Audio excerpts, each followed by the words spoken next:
L'attuale mercato del lavoro in Italia sta attraversando un periodo positivo. Molti giovani che scelgono la formazione all'estero poi faticano a tornare nel nostro paese per intraprendere un'esperienza di lavoro.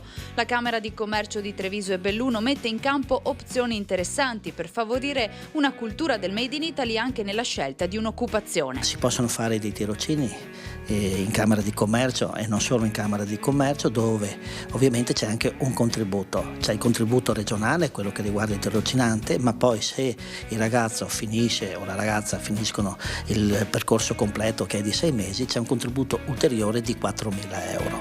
Sono esperienze positive perché la maggior parte di questi ragazzi rimangono poi nelle aziende e trovano opportunità nella nostra realtà, e questo direi non è una medicina, ma è un contributo per aiutare i ragazzi.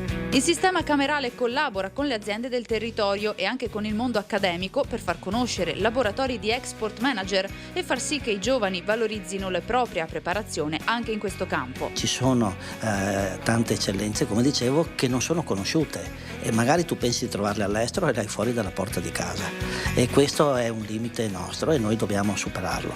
E la Camera di Commercio, proprio che è, si può dire, la cerniera tra il mondo dell'impresa e il mondo della scuola e della formazione, fa questo, cerca di far conoscere queste imprese.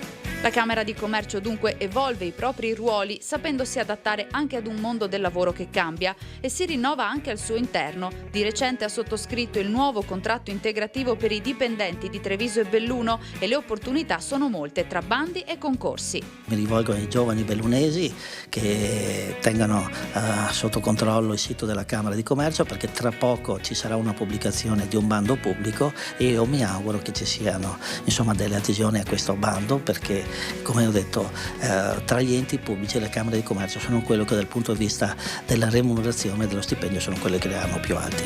Non soltanto coinvolgere i giovani nella scelta lavorativa, la Camera di Commercio con il progetto Generazione 2026 punta ad avvicinare la scuola al mondo dello sport in vista delle Olimpiadi di Milano Cortina. Per far conoscere ai nostri ragazzi che c'è un mondo davanti a loro importantissimo, che è quello dello sport, ma è anche quello dell'impresa che c'è dietro allo sport, e quindi avere una visione, una preparazione futura che gli permetterà sicuramente di affrontare la vita con maggiori capacità.